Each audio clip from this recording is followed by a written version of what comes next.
They laughed the loudest on the day the first wall went up, the day everyone could finally see what she was trying to build. A 3-story house carved into a cold Canadian hillside, rounded and pale, looking more like stacked wheels of cheese than a proper home.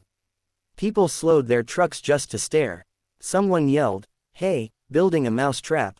Another called it a waste of land. She heard it all, standing there in borrowed boots, her hands numb, pretending not to listen.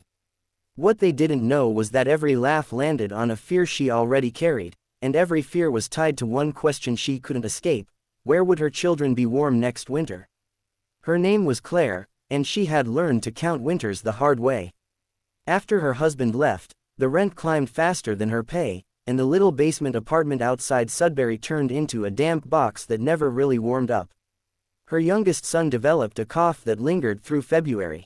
Her daughter stopped inviting friends over because the place smelled like mold and wet coats. When the eviction notice came, it wasn't dramatic. It was a thin envelope, quiet and final. Claire cried in the laundry room so her kids wouldn't hear.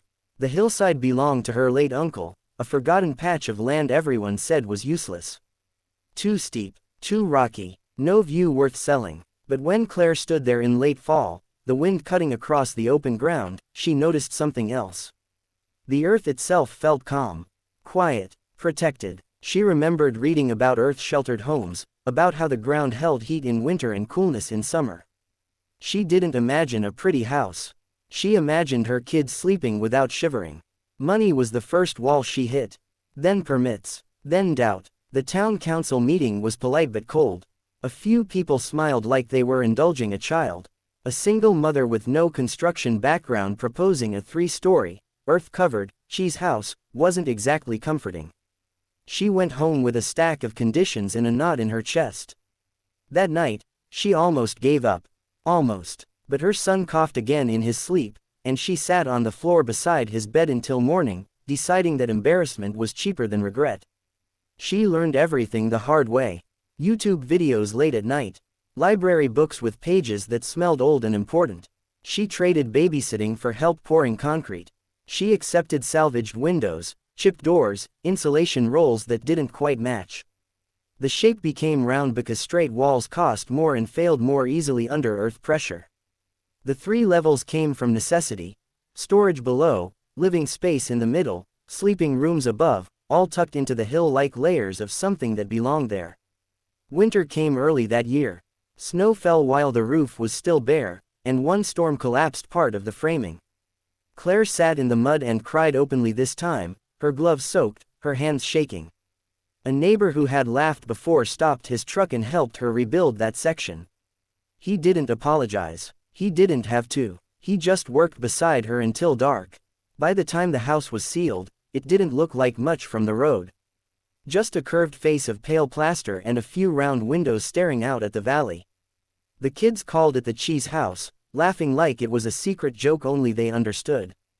The first night they slept inside, the temperature barely dropped, even as the wind screamed over the hill. Claire lay awake, listening to the quiet hum of safety. For the first time in years, she wasn't afraid of morning. The real test came in January, when the cold settled in and stayed. Pipes froze in nearby homes. Heating bills spiked. Claire waited for something to go wrong. It didn't. The house stayed steady, warm without strain, the earth holding them like a promise kept. Her daughter invited a friend over and didn't rush her out. Her son's cough faded into memory. People stopped laughing. They started asking questions. How warm was it really? How much did it cost to heat? Could it work for someone else? Claire answered honestly, never pretending it was easy.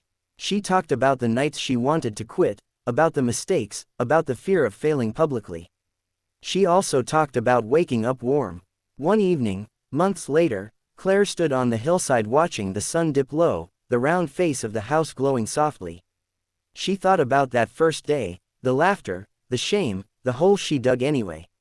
She realized something then, something simple and heavy at the same time. The house wasn't shaped like cheese because she wanted attention. It was shaped by survival, by love, by the quiet stubbornness of a mother who refused to let winter decide her children's future. And maybe that was the part people missed at the start. They weren't laughing at a strange house. They were laughing at a woman who dared to believe that even in the coldest places, you could build something that holds.